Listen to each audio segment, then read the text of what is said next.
Olá pessoal, tudo em paz com vocês? Espero encontrá-los bem, né, com muita saúde, com muita energia, né, para mais uma aula de Teoria Geral do Estado, né, Ciência Política e Teoria Geral do Estado. E hoje nós vamos iniciar o estudo de um tema bem atual, né, que é exatamente os sistemas eleitorais. A gente está vivendo um período período eleitoral, né, que logo em breve teremos uma votação. E a gente vai estudar um pouco, entender um pouco como é que funciona esse sistema eleitoral dentro de uma perspectiva da democracia. E aí, né, para a gente adentrar dentro desse estudo, a gente faz a seguinte pergunta: como o cidadão ele pode se expressar politicamente e como esses desejos são agregados para obter um resultado final? Bem, ele se expressa politicamente através do sufrágio. Agora, como é que esses desejos eles são agregados para obter um resultado final e saber quais foram os indivíduos eleitos pela vontade popular? É isso que a gente fala sobre sistemas eleitorais. É, os sistemas eleitorais, eles admitem algumas espécies, né, que são utilizados para diversos cargos, a depender do tipo de cargo que está em disputa. O primeiro sistema eleitoral é o sistema de representação majoritária. Sistema de representação majoritária, em que é utilizado, né, é utilizado esse sistema em nossa democracia para eleger os cargos do poder executivo, seja presidente da República, seja governador, seja prefeito, e também para o Senado Federal. Os senadores também passam por uma votação cuja contabilização segue esse sistema de representação majoritária. A ideia do sistema de representação majoritária é uma ideia simples. O sistema de representação majoritária ele parte da ideia de que o vencedor daquelas eleições será exatamente o candidato que obtiver a maioria dos votos. Obteve a maioria dos votos, é o vencedor daquele pleito, né, daquela eleição. Essa é a ideia do sistema de representação majoritária, que é uma ideia simples de compreensão e que não tem muitas dificuldades, né? Não tem muita dificuldade da gente compreender. É uma vivência, é uma experiência bem simples de compreensão. Então, quem tiver a maioria dos votos é que vai receber aquele cargo, vai ser o eleito, tá certo? Só que, para a gente falar desse sistema de representação majoritária, a gente tem também que falar sobre os critérios de maioria relativa e de maioria absoluta. O critério de maioria relativa determina que o vencedor das eleições será aquele que obtiver a maioria dos votos dentre todos os candidatos. Esse sistema ele é o aplicado para o Senado Federal e também para os municípios com até 200 mil eleitores. Eleitores, tá certo? Presta atenção, não são habitantes, eleitores. A nossa cidade, o Juazeiro do Norte, ela tem bem mais do que 200 mil habitantes, pelo último censo, cerca de 270 mil habitantes, mas ainda não chegou na marca de 200 mil eleitores. Quando chegar a marca de 200 mil eleitores, ultrapassar a marca de 200 mil eleitores, aí não se aplica mais esse sistema da maioria relativa. Pelo sistema da maioria relativa, imagine que você tem naquelas eleições 4 candidatos. O primeiro candidato teve 35% dos votos, o segundo teve 30%, então aí já dá 65%. O terceiro, 25%, e aí já dá 65 com 25, né, dá 70, 80, 90, e o último teve 10%. O primeiro candidato teve só 35% dos votos válidos, mas como se adota o critério da maioria relativa, ele foi o que teve mais votos dentre todos os candidatos e ele é o eleito. Essa regra da maioria relativa, como eu já falei, ela serve para o Senado Federal, a eleição para Senado, são escolhidos um ou dois senadores mais votados. O Senado ele tem uma peculiaridade porque o mandato do senador ele é um mandato de 8 anos. O senador, depois de eleito, ele passa 8 anos exercendo aquela função. E em virtude disso, né, são 81 senadores, 3 para cada estado, então, e Distrito Federal, então totaliza 81 senadores. Então, para haver uma alternância e sempre de 4 em 4 anos haver eleição para senadores, numa eleição entram 2 senadores que ficam durante 8 anos. Na próxima eleição, daqui a 4 anos, esses 2 estarão na metade do seu mandato. E aí tem eleição para renovar um senador, e entra o terceiro senador, né?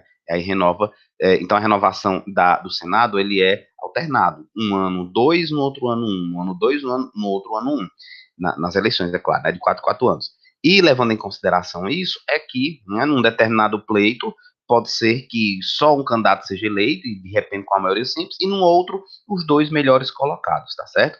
Já para prefeitos de municípios com até 200 mil habitantes, também se adota esse critério da maioria relativa. Então, aqui na nossa realidade, nossa cidade, nós temos diversos candidatos. Né? Temos 3 candidatos que têm um número maior de votos e alguns outros candidatos, salvo engano, pelo menos mais 2, que têm uma quantia menor de votos. 3 candidatos em que o primeiro tem 30 e poucos por cento, 30, vamos estabelecer que tenha 35%, o segundo tem 33%, o terceiro tem 20, 30% por aí. Esse que vai ter 35%, que não é a maioria de todos os eleitores, mas é a maioria dentre aqueles votos que foram dados, ele sim vai ser o eleito, tá certo? Agora, quando a gente lida com o governo estadual, com o governo federal, presidente da República, governador, ou prefeituras de município com mais de 200 mil eleitores, aí a regra que a gente adota é o critério da maioria absoluta. Significa dizer o quê? Significa dizer que só vai ser eleito presidente, governador ou prefeito desse município com mais de 200 mil eleitores aquele que obtiver mais da metade de todos os votos válidos. Mais da metade de todos os votos válidos. Mais da metade de todos os votos válidos. Então, né, para você ser eleito, você não pode ter apenas 39, 45% e ser o primeiro colocado. Não, você tem que ter mais da metade de votos, né, contabilizando todos os votos válidos. Então, essa é a regra da maioria absoluta. Como no Brasil a gente tem um pluripartidarismo, então existem diversos partidos e é possível numa mesma eleição ter diversos candidatos a presidente, a governador ou prefeito de um município grande também. Como há uma pluralidade partidária, nem sempre a gente consegue, em uma primeira votação, já obter a maioria absoluta. Então, raramente, na realidade, raramente se consegue ter uma maioria absoluta já numa primeira eleição. Porque você tem uma fragmentação muito grande de candidatos. Então, se você tem 4 candidatos a presidente da República, perdão, 4 candidatos a presidente, pode ser que o primeiro fique com 40% dos votos, pode ser que o segundo fique com 35%, e aí vai. Né? E aí, como é que eu vou escolher se ainda não foi atingida a maioria absoluta? Turno duplo. Foi para isso que se criou, né, o segundo turno das eleições. O segundo turno das eleições ele existe para garantir a maioria absoluta. Olha, você venceu o primeiro turno, tudo bem, mas só vai ser de fato eleito para aquele cargo de presidente, governador ou prefeito nesses municípios com mais de 200 mil eleitores, se você obtiver a maioria absoluta dos votos. Então, como você não conseguiu a maioria absoluta numa primeira votação, vamos fazer uma segunda votação entre você e os candidatos, o segundo candidato mais bem votado. Como agora só tem 2 opções, não tem como escolher uma terceira via, então, dentre os votos válidos, quem vai sair vitorioso será o que tem a maioria absoluta desses votos válidos. Realmente, essa pessoa que vencer, ela vai ter mais de 50% dos votos. Por isso que se utiliza esse turno duplo, tá certo? Esse sistema de votação, ele é bastante criticado porque, de certa forma, ele exclui as minorias. Então, aquelas representações minoritárias, elas não vão ter espaço jamais no sistema eleitoral majoritário. É só a maioria que acaba vencendo. E isso, de certa forma, na democracia, é, é visto como uma certa crítica, porque senão a democracia ela vira simplesmente uma ditadura da maioria. A minoria nunca vai ter espaço. Né? A minoria nunca vai ter espaço no sistema unicamente de representação majoritária. E para a gente entender a democracia, a gente tem que, de certa forma, compartilhar e tem que dar espaço para todos, de certa forma, terem voz. É por isso, exatamente nesse sentido, né, de se buscar dar representatividade para a minoria, que surge o próximo sistema eleitoral, que é o sistema de representação proporcional. No sistema de representação proporcional, nós vamos tentar dar espaço para todas as correntes de pensamento, diríamos assim, né? Para todos os grupos sociais, para os grupos majoritários e minoritários. Esse sistema de representação proporcional, ele é próprio, ele é aplicável no Brasil para o poder legislativo, exceto o Senado Federal, né, que faz parte do legislativo, mas a gente já viu que utiliza o critério da majoritária. Então, o sistema proporcional, ele vai ser utilizado para Câmara dos Deputados Federal, Assembleia Legislativa Estadual e Câmara de Vereadores local, né, Câmara de Vereadores municipal. Através desse sistema, né, a gente acaba pegando o número de votos total, né, de votos válidos, dividindo pelo número de vagas. E dessa divisão, a gente obtém um instituto chamado de quociente eleitoral. O que é o quociente eleitoral? Olha, é a quantidade necessária de votos para ocupar cada uma dessas vagas que estão em disputa. Cada uma dessas vagas em disputas. Levando em conta esse quociente eleitoral, nós obtemos um outro dado, outra informação, que é o quociente partidário, que é o número de votos que o partido recebeu dividido por esse quociente eleitoral. Como assim, Jânio? Olha, quantos votos o partido tomou aqui? Quantos foram os votos dados ao partido? Se divide esse número de votos que o partido recebeu por esse quociente eleitoral, que é a quantidade de votos necessária para ocupar cada vaga. Com isso, eu consigo encontrar exatamente quantas vagas cada partido recebeu.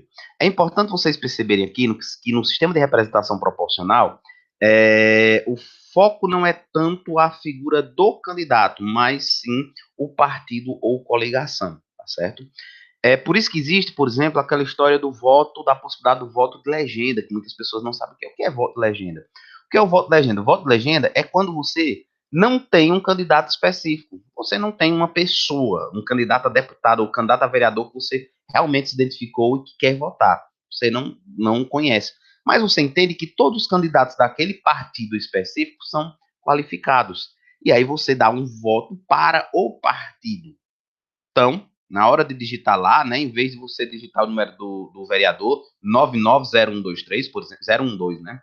99012, em vez de você digitar um exemplo, né, fictício, eu acho que nem existe esse número, você digita só o 99 que representa o partido e aquele voto, né, é contabilizado como um voto do partido, tá bom?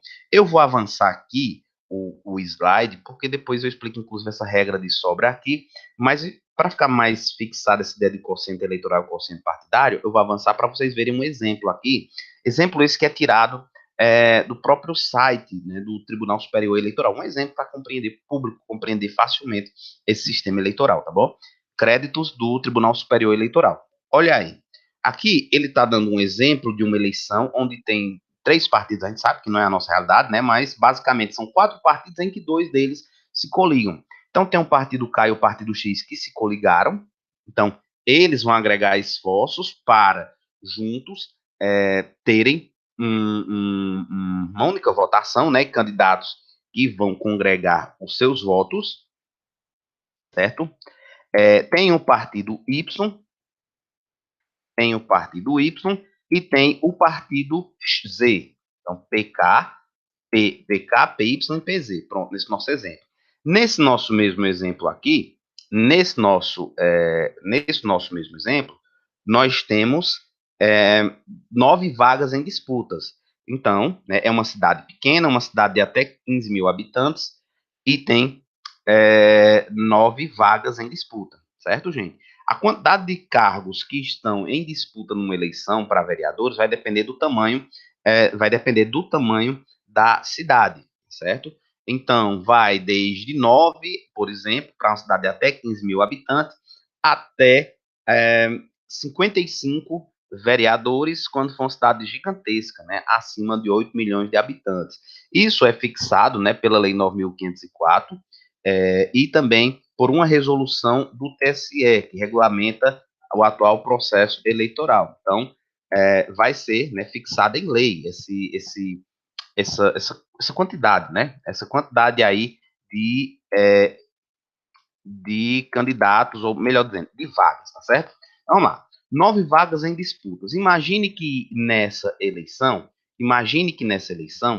foram dados 2.700 votos válidos. Votos válidos, a gente exclui os votos nulos e os votos em brancos. Então, teve, imagine, 3.000 votos. Imagine aqui, para a gente entender isso. Houve 3.000 votos, só que dos 3.000 votos, 300 foram ou nulos ou brancos. Então, eu só vou contar os votos válidos nesse nosso exemplo, 2.700 votos válidos, certo? Então, 2.700 votos válidos foram o total de votos dados pelos eleitores, entre, né, distribuída aí entre esses partidos, PKPX, PY e PZ, tá certo? Jânio, então se foram dados 2.700 votos válidos e tem 9 vagas, quantos votos eu preciso ter para ingressar em cada vaga? Uma simples divisão, gente, ó. Eu divido a quantidade de votos válidos por 9, que é a quantidade de vagas em disputa, e eu obtenho 300 votos. Isso quer dizer o seguinte, a cada 300 votos, uma vaga nessa Câmara de Vereadores é ocupada. Então, 300 votos, uma vaga. Se o partido tem 600 votos, 2 vagas. 900 votos, 3 vagas, e aí vai, tá certo? Eu quero saber quantos candidatos foram eleitos por cada partido ou coligação. Quando eu tenho coligação, por que é importante a coligação? Porque a coligação, ela soma os esforços. Ela soma os esforços, entendem?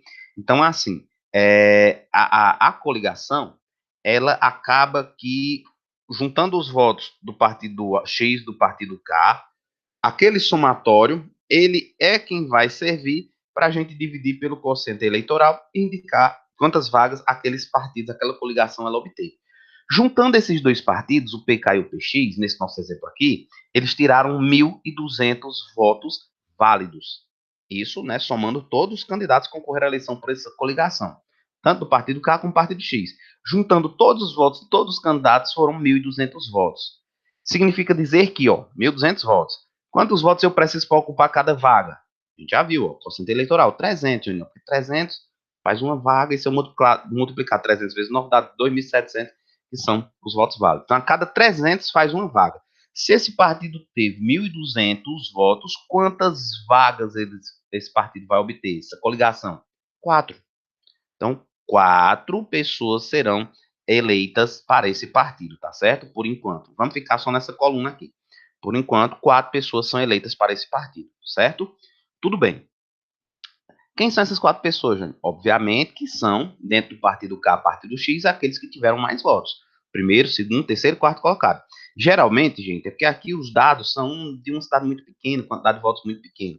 Mas geralmente, os votos eles são muito difíceis para vereadores de serem tirados, porque há uma pluralidade muito grande de vereadores, muitas pessoas. Enfim, não é tão fácil. Então você diz, só 300 votos, Jânio, eu tiro aqui dentro da faculdade, se eu me candidatar a alguma coisa. Mas, né, vamos para a realidade. Imagine uma cidade com 3.000 eleitores, desses 3.000 eleitores tem 30 candidatos a vereadores, 40 candidatos a vereadores. Então, assim, não é tão simples, né? Uma eleição como essa é raríssimo, na realidade, de um modo geral, é raríssimo que um candidato ele consiga sozinho atingir esse quociente eleitoral, é raríssimo. É por isso que os votos do partido, a ideia é que os votos do partido ou da coligação sejam somados. É raríssimo. Possivelmente, numa eleição como essa, o candidato mais bem votado desse primeiro partido deve ter tido, no máximo, 100 votos. 100 votos, 120 votos. Dentro, né, da realidade que a gente tem eleitoral. Por isso que os votos eles são somados, né? Vez ou outra acontece em situações excepcionais, como foi o caso de Tiririca, né, que de repente tirou 6 vezes a quantidade de votos necessários para eleger uma pessoa. Poxa, aquilo ali é um fenômeno totalmente fora da realidade. Então, aquele indivíduo, ele conseguiu, com a quantidade de votos dele, se eleger, né? Elegeu um segundo, elegeu um terceiro, elegeu o quarto, elegeu o quinto, né? Fora ele. Tudo isso em virtude da maciça votação. Mas é um fenômeno raríssimo de acontecer. A regra geral é oposta. A regra geral é que as pessoas, os candidatos, eles não conseguem tirar todo esse quociente eleitoral. Então vamos lá, voltando aqui para a história. Descobrimos que esse primeiro partido ele tem 4 vagas. Vamos para o PY agora. O PY, o partido PY, ele teve 1.100 votos. Quantas vagas ele vai conseguir fazer? Bem, 300 ele faz uma, 600 ele faz duas, 900 ele faz três, 1.200 faz quatro, mas ele não tem 1.200, né? Ele só consegue fazer três, que dá 900, e sobram 200 votos. Vamos para o partido Z, ele só teve 400 votos. Como só teve 400 votos, o partido Z, ele só consegue fazer uma vaga, e sobram 100 votos, tá certo? Essa é a primeira ideia. Quando a gente soma aqui 4 candidatos da primeira coligação, com 3 do segundo partido e 1 do último partido, 8 vagas. Tem uma vaga ainda disponível, uma vaga que não foi ocupada. Quem vai ocupar essa vaga? Via de regra, a ideia é o partido que tiver mais sobra de votos. Mas existe um cálculo que o Código Eleitoral prevê. O Código Eleitoral diz o seguinte, ó, voltando. Votos do partido, quem é que vai ocupar essa última vaga? Regra da sobra. Eu vou dividir os votos que o partido tomou, divido pelas vagas obtidas, mais um. Faço isso com todos os partidos que tiveram sobra de votos. Aquele que tiver o maior resultado dessa divisão é o que vai ficar com a sobra. E voltando para o nosso gráfico, ó, divido o número de votos do partido, 1.200, pelo número de vagas que ele obteve, que já foi 4, mais 1. Então, 1.200 dividido por 5, que dá 240. Vou para o partido Y. Número de votos, 1.100, dividido pelo número de vagas, que foram 3 até agora, mais 1, dá 4. 1.100 dividido por 4, 275. Vamos para o partido Z. 400, que foi a quantidade de votos, dividido por uma vaga, mais 1, que dá 400 dividido por 2, 200. Então, né, qual desses aqui teve o maior resultado? O maior resultado foi do partido Y, 275. Então, a última vaga vai para esse partido Y ocupar, né, aquela cadeira, aquela outra cadeira excedente nessa disputa eleitoral, certo? Esse é o sistema proporcional, né, o sistema eleitoral proporcional, em que as vagas são distribuídas proporcionalmente, levando em conta, né, o candidato, levando em conta o número de votos dado ao partido, levando em conta o número de cargos que tem a ser disputado, tá certo? E vocês vão ter a oportunidade agora de vivenciar, de enxergar isso nessas próximas eleições municipais. Vocês vão visualizar com muita clareza essa situação, tá bom? Então, assim, vocês vão ver apenas com números diferentes. Vocês vão ver uma quantidade bem maior de partidos do que esse exemplo aqui, o que, de certa forma, né, traz um maior volume de informações a gerenciar. Então, vocês vão ver uma quantidade bem maior de partidos. Vocês vão enxergar que a quantidade de vereadores é também bem diferente, né? A quantidade de cargos em disputa é bem maior, salvo engano, 21 vereadores, 21 vagas, vocês vão ver uma quantidade bem maior, e vocês vão ver também uma quantidade de votos válidos bem maior, vocês vão ver aí uma quantidade de votos válidos no entorno de 150 mil, mais ou menos essa média de votos válidos na eleição. Então, os números serão bem maiores, o número de votos necessário para se tornar vereador aqui na cidade de Juazeiro do Norte será bem diferente, né? Será bem diferente do que esses apresentados, do que esses aqui apresentados. O quociente eleitoral será altíssimo. Estou vendo aqui se eu encontro o quociente eleitoral das últimas eleições, se é que eu vou conseguir, porque aí eu poderia até mostrar a vocês. Hum, Olha aqui, ó, nas últimas eleições, a quantidade de votos válidos foram, aqui em Juazeiro, 130.551. Então, quase acertei. 130.551 a quantidade de votos válidos. O primeiro candidato, ele obteve 4.365 votos. O primeiro, né, em termos de quantidade. Mas não quer dizer que ele foi, o partido dele, não quer dizer que o partido dele foi o que teve mais votos.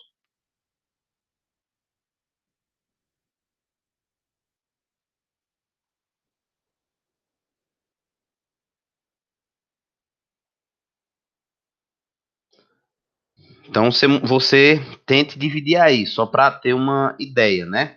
Esses 130 mil votos, divida por é, por essas 21 vagas, e aí você vai ter a imagem, né? Um número, deixa eu só dividir aqui, porque é interessante que a gente já faz essa reflexão também. Então, aqui, aproximado, salvo engano, são 21 vagas. 130.551 votos dividido por 21 vagas, você tem aí 6.216 votos, que é o quociente eleitoral aproximado de Juazeiro nas últimas eleições. Se são 6.200 e poucos votos para se obter, o primeiro candidato aqui em Juazeiro só teve 4.300 votos, ou seja, bem menos, né? 2.000 votos e pouco a menos do que o quociente eleitoral. Então, só para vocês terem uma ideia de que não é tão fácil se atingir esse quociente eleitoral sozinho. Então, por isso que o voto legenda, por isso que os votos dos candidatos, até aqueles candidatos pequenos, né? Você vê muitas vezes um candidato que tem uma quantidade muito pequena de votos. Você sabe, poxa, mas por que esse indivíduo está aí tentando eleição se ele sabe que não vai ganhar? Ele sabe que não vai ganhar, mas ele é ele é uma peça importante para aquele partido, porque ele agrega votos para aquele partido, entendem? Então, assim, ó, o foco não é ele ganhar, não, mas o foco é aquela pessoa que já é considerada que tem mais votos, aquelas pessoas que têm mais votos no partido, o foco são eles ganharem. E quanto mais candidatos pequenos possam agregar votos, trazer votos para aquela coligação, para aquele partido, maravilhoso, porque eles vão ajudar a eleger aqueles que têm mais votos dentro daquele partido. Então, essa é a ideia do sistema eleitoral proporcional, tá certo? O sistema eleitoral proporcional, ele tem algumas diferenças, alguns sistemas internos também, né? Algumas subdivisões. Temos o nosso exemplo, que é o chamado sistema eleitoral proporcional de voto em lista aberta, onde você vota no candidato ou no partido, você escolhe. Você vota no candidato em si ou dá esse voto chamado voto de legenda. Esse é o sistema de voto em lista aberta. Por esse sistema, vai ser eleito dentro do partido aquele que obtiver mais votos. Então, se eu tenho dentro de um partido 3 candidatos com muitos votos, mas só os votos totais do partido só conseguiram fazer 2 cadeiras, ocupar 2 vagas, os 2 mais bem votados aqui estarão eleitos. Esse é o sistema de voto em lista aberta. O sistema de voto em lista fechada, que não é o caso aqui do Brasil, mas foi o exemplo, por exemplo, da União Soviética, geralmente são em locais onde não há uma democracia muito consolidada. O sistema em lista fechada, as pessoas votam não no candidato, mas somente no partido. Vota no partido e ponto final. E o partido é quem vai fazer uma lista dos candidatos que devem ser eleitos. Então, vamos lá. O partido diz, ó, primeiro lugar aqui da nossa lista é o candidato João. O segundo lugar é o candidato Antônio. O terceiro lugar é a candidata Maria. Quarto, Joaquina. Pronto. Se de repente as pessoas vão votar tomando ciência dessa lista, tá? Aqui é a lista deles. Eu vou votar no partido deles. Se só tiverem a quantidade de votos suficiente para eleger um candidato, quem vai é o primeiro da lista, que é o João. Se 2, vai o segundo da lista. Se 3, aí vai o terceiro da lista. Esse é o sistema de voto em lista fechada. O sistema de voto em lista flexível, ele é um sistema que, no meu entender, ele não é tão honesto assim com o eleitor, porque ele permite que você vote tanto no partido como no candidato, assim como no voto em lista aberta. Escolha, voto no partido ou no candidato, certo? Mas aquele voto que você dá para o candidato, ele não tem um peso para as eleições, especificamente falando em favor daquele candidato. Como assim, Júnior? Que prevalece a lista. O partido já deu, já entregou a lista. Olha, a lista é essa: primeiro candidato é esse, segundo candidato, terceiro candidato, quarto candidato. Se você vota num indivíduo que estava lá na lista no quinto lugar, e ele teve, imagine que ele teve muitos votos. A maioria dos votos, quando deram votos em nome, né, porque pode dar o voto tanto para o partido como para um candidato. Vamos imaginar que a maioria dos votos nominais foram para esse indivíduo, mas ele está no quinto lugar da lista. Ele não entra se não tiver, se o partido não conseguir 5 vagas. Então, que mantém é a lista, mas se dá a oportunidade para o eleitor escolher o partido, votar no partido ou em algum candidato específico, tá certo?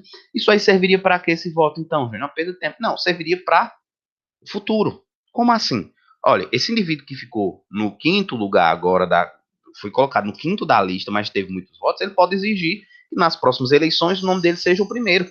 Olha, eu trouxe muitos votos, eu fui mais votado nominalmente, eu exijo ser o primeiro dessa lista. Se eu não for o primeiro dessa lista, eu saio desse partido e vou para outro. Então só serve para isso, né? Para que ele possa galgar uma melhor posição na lista nas próximas eleições, tá certo?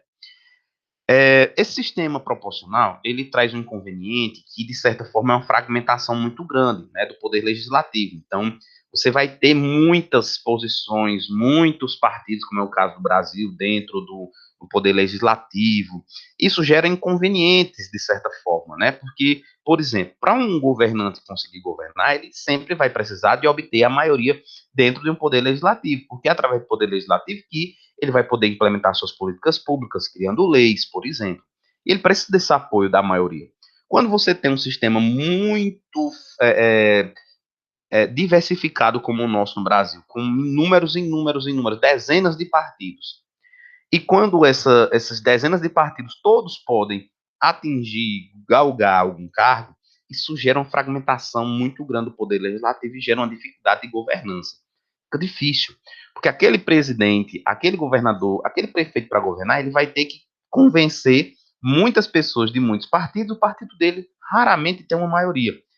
E isso também é um fenômeno que, né, cá para nós, acabou estimulando muito a corrupção no poder legislativo no Brasil, nesse sistema eleitoral muito fragmentado, esse sistema partidário muito fragmentado. É por isso que existiram mensalões, né? Os governos anteriores, eles só conseguiam aprovar, muitos governos, né? Só conseguiam aprovar aquilo que era necessário mediante o pagamento de mensalidades, né? De mesadas para os deputados, né? Principalmente a Câmara dos Deputados, para alguns senadores também. Então, isso se deve a essa fragmentação, porque ou você tenta conseguir convencer os candidatos ali, ou você nunca vai ter a maioria, nunca vai conseguir aprovar os seus projetos de lei, etc. Né? Então, isso é bastante complicado. E é exatamente por isso que se criou, né, essa ideia de cláusula de barreira ou cláusula de bloqueio, tá certo?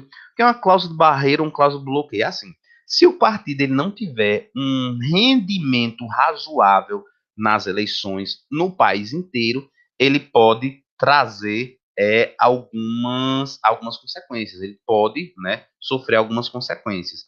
E dentro dessa perspectiva da cláusula de barreira, né, no Brasil se adotou uma regra, mas no Brasil ele não perde o cargo. Na Alemanha, um dos primeiros países a adotar esse critério do cláusula de barreira, se o candidato e o partido dele não atingir certas metas, ele nem consegue mais o cargo, ele perde o cargo, mesmo tendo votos suficientes para se eleger. Ele perde o cargo e o cargo é distribuído entre os demais partidos. E com isso eles evitaram algumas coisas bem perigosas lá, como grupos nazistas, né, partidos de extrema direita no poder. Aqui a cláusula de barreira, ela só serve para limitar o tempo de TV, né? O partido que não atingir esses mínimos por cento de votação não vão ter, o partido não vai ter tempo de TV e também não vai receber a verba partidária, né? A verba partidária que é um valor público, né? Um valor que é destinado por lei aos partidos políticos. A cláusula de barreira aqui, ela exige o seguinte, que o partido tenha, naquelas eleições, por exemplo, para deputado federal, ele tenha pelo menos 1,5%, 1,5% dos votos em pelo menos 9 estados, ou pelo menos tenha obtido 9 deputados federais em 9 estados. Então, uma dessas duas situações. Ou aquele partido ele tem que ter 1,5% de votos em 9 estados, pelo menos 9 estados do Brasil, se for menos, ele não atinge essa cláusula de barreira, ou que ele tenha eleito pelo menos 9 deputados federais em 9 estados, né? Um para cada estado. Essa é a ideia, um para cada estado. Se ele atingir um desses fatores aí, ele consegue superar essa cláusula de barreira e ele não vai ter, esse partido não vai ter nenhuma dificuldade, vai conseguir tempo de TV nas eleições, vai receber verba. Se não atingir isso aí, o deputado dele vai ser eleito, vai receber a vaga dele lá, só que ele não vai, o partido nem vai receber verba partidária e ele também não vai ter tempo de TV. Essa situação aqui no Brasil, tá certo? E também existe uma ideia de cláusula de desempenho individual, né, que seria uma situação que também, né, se busca pôr em prática no Brasil, em que se busca o seguinte, olha, o indivíduo ele só pode ser eleito se ele tiver pelo menos 10% do quociente eleitoral. Aquele exemplo que eu falei de Juazeiro, imagine, 6 mil votos, 6 mil e poucos votos para que um vereador seja eleito. Aí imagine que um determinado indivíduo de extrema popularidade se candidata a vereador aqui em Juazeiro e ele consiga obter sozinho 20 mil votos. Imagine, 20 mil votos. 20 mil votos, ele consegue, além dele, né, mais duas pessoas e ainda tem sobra de votos. Como foi o caso do Tiririca. Essa pessoa, ela tem, né, ela conseguiu o cargo dela e mais dois outros. Esses dois outros só conseguem ocupar a vaga, só vão ocupar a vaga, se eles tiraram pelo menos 10% do quociente eleitoral. Se eles tiraram pelo menos, nessa nossa realidade, 600 votos. Se o segundo colocado tiver atingido 600 votos, o terceiro tiver atingido também nessa média de 600 votos, aí eles conseguem se eleger junto com aquele que tirou um monte de votos. Se não, essas vagas elas são retiradas desse partido e distribuídas entre os outros.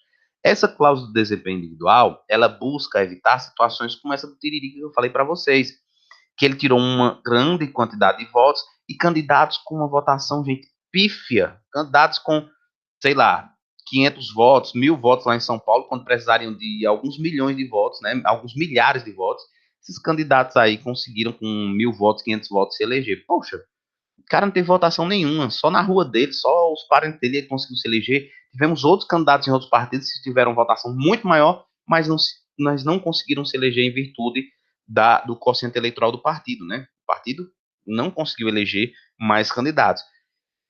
Então, se criou também essa cláusula de desempenho individual que busca fazer esse limite. Olha, mesmo que o indivíduo seja um fenômeno de votação e tenha milhões, milhares de votos e consiga, além dele, se eleger diversos outros candidatos, os outros candidatos só conseguem se eleger se ele tiver um desempenho mínimo de pelo menos 10% do quociente eleitoral. É muito interessante essa regra, porque evita que esses fenômenos eleitorais eles acabem, né, de certa forma, distorcendo aí o sistema proporcional e outras pessoas que não têm nada, de certa forma, nada a ver assim, consigam se eleger facilmente. Essa é a ideia, tá bom? E aí, gente, por fim, para a gente encerrar, o sistema do distrito eleitoral.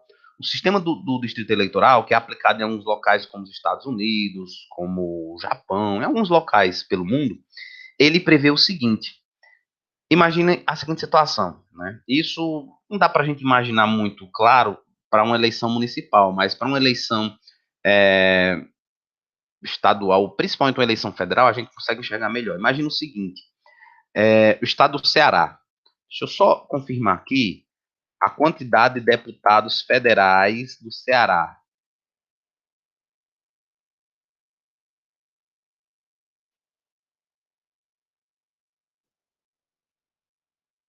Salvo engano, é 22. Pronto, era isso mesmo. Estava em dúvida se era 21 ou 22. O Ceará tem direito a eleger 22 deputados federais a cada eleição. Deputados federais, aqueles que vão para Brasília, né? Os deputados federais, eles têm, né, um número variável de acordo com a população de cada estado. O Ceará, 22. São Paulo, que é o que tem a maior quantidade de pessoas, tem 70 deputados federais, né? O Acre, salvo engano, que é um dos menores, se não o menor, tem direito a, deixe-me ver aqui, 8 deputados federais. Então, vai depender aí da quantidade de população, né? A própria Constituição traz a regra aí de como saber exatamente quantos deputados federais vão ter cada estado, tá bom? Então, a própria Constituição regulamenta isso, e atualmente a gente tem 513, 513 deputados federais distribuídos de acordo com a população de cada local. Então, vamos lá. O estado do Ceará tem 22 deputados federais, elegem 22 deputados federais. Os votos que são dados, eles são dados em todo o território do estado do Ceará. Como assim, Jânio? Eu, aqui, voto em Juazeiro, eu posso votar em qualquer candidato a deputado federal que tem no estado do Ceará. Então, eu posso votar em um candidato a deputado federal que tem sua base política, por exemplo, lá em Fortaleza. Tem sua base política lá em Itapipoca. Tem sua base política em Maranguape, em qualquer lugar do estado do Ceará. Não tem restrição nenhuma. Esse sistema, de certa forma, ele favorece principalmente os candidatos a deputado das grandes cidades, né, da capital, principalmente das grandes cidades, porque esses candidatos a deputados, muitas vezes eles são os melhores aparelhados, né, que tem uma melhor estrutura, um maior orçamento para as eleições, o partido aposta mais nele. E aí esses deputados, eles conseguem, né, assim, no território do estado por inteiro, eles conseguem exercer um poder, eles conseguem é, é, obter, né, muitos votos de forma massiva. Isso, para os críticos, ele cria uma distorção, porque de repente, esse deputado que deveria representar o estado do Ceará inteiro, ele acaba, de certa forma, às vezes priorizando uma região e preterindo outra região. Então, ó, eu fui votado no Ceará inteiro, mas minha base eleitoral é em Fortaleza, então eu vou tentar beneficiar mais essa ideia, né? Claro que não deveria ser assim, mas é o que muitas vezes acontece. Então eu vou buscar investimentos que favoreçam a cidade de Fortaleza. Ah, eu tive poucos votos lá no Crato, então não vou atrás de correr para muita coisa pro Crato, não. Então é isso que acontece muitas vezes num sistema proporcional que é o atual que a gente utiliza. O sistema distrital, ele busca, de certa forma, corrigir essa distorção. Como corrigir essa distorção? Da seguinte maneira, olha, vamos então dividir o território do Ceará em 22 distritos eleitorais. Imagine, 22 distritos eleitorais, onde cada distrito vai eleger o seu próprio deputado federal. Cada distrito vai eleger o seu próprio deputado federal. Lá em cada distrito vai ser eleito aquele que tiver uma maior quantidade de votos. Então você imagina aí, divide o mapa do Ceará em 22 regiões. Cada uma dessas regiões vai ter uma quantidade aí de um deputado, vai ter direito a ter um deputado federal eleito. Aí você imagine, por exemplo, que são mais de 180 municípios do Ceará, aproximadamente, e vamos imaginar que a região do Cariri inteira fique como um distrito eleitoral. Então nós vamos ter uma região onde vai, né, fazer parte dessa mesma região Juazeiro, Crato, Barbalha, Missão Velha, Milagres, Brejo Santo, Várzea Alegre, Lavras da Mangabeira, Farias Brito, Caririaçu, Jardim e outras aí que eu não estou lembrando. Imagina aí todas essas cidades dentro de um distrito eleitoral, tá certo? Que tem direito a eleger um deputado federal.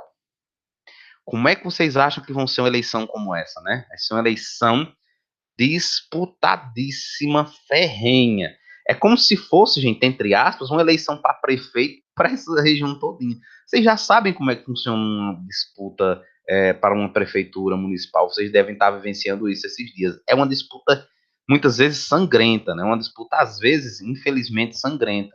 É uma disputa muito dura. Agora você imagine juntar um monte de oligarquia local e transformar aquilo num único local para votação em um único candidato a deputado federal. Aquela disputa eleitoral vai ser extremamente ferrenha, tá certo? A ideia de quem argumenta de forma favorável ao sistema distrital no Brasil é dizer o seguinte: olha, algumas coisas vão acontecer. Primeiro, o indivíduo que foi eleito para aquele distrito, ele vai ter uma responsabilidade maior com aquele distrito. Ele vai ter que buscar ser um bom político para aquele distrito, buscar investimentos, buscar aprovar leis que sejam interessantes para aquele distrito, porque se ele não fizer isso, na próxima eleição ele pode ser, né? Pode não ser mais eleito. Ele também vai gastar menos nas eleições, porque ele não vai ter que viajar o estado inteiro para fazer campanha. Ele vai viajar só dentro ali daquele distrito dele. De certa forma, a gente combate a corrupção. A gente combate a corrupção porque vai ficar mais fácil de estar controlando ali aquelas eleições mais próximas, né? Vamos imaginar, né, gente? Um argumento desse aqui não é muito válido, não. E também vai ter uma maior eficiência nos trabalhos dele, porque ele vai concentrar os trabalhos dele naquela região. Esses são os argumentos de quem é argumento favorável. Já quem critica esse sistema diz o seguinte: olha, bem, quanto à corrupção, a gente vai pegar o mesmo dinheiro que gastava e a economia vai pegar o mesmo dinheiro que gastava e concentrar num local só. A compra de voto aí é que vai ficar desenfreada. Sem falar que, de certa forma, estimula uma espécie de clientelismo político. Quem vai, né, para a disputa são as oligarquias desse local. Se de repente tinha um candidato que não tem uma tradição familiar, enfim, política, mas que tem um grande crescimento diante da população, aquele candidato ele vai ficar muito difícil de competir com candidatos que têm uma estrutura econômica muito grande, vai ficar desigual. Então, como é que de fato vai conseguir uma renovação política? Não, a gente vai fazer com que os caciques da política de vários locais sejam os eleitos e que eles mandem, né, na política do Brasil. Então, a crítica ao sistema distrital ela é muito contundente nesse sentido, né? Mas é mais uma proposta aí de sistema eleitoral, tá certo? Então a gente vai encerrar por aqui. Esses são os sistemas eleitorais, né? Espero que vocês tenham compreendido bem, que vocês, diante dessas informações, consigam enxergar, inclusive, as próximas eleições, né? Sejam agora municipais, sejam a presidencial, enfim, federal, estadual, na próxima oportunidade, vocês consigam enxergar de uma maneira mais clara, mais esclarecida, tá certo? Então é isso, gente. Um forte abraço e até logo.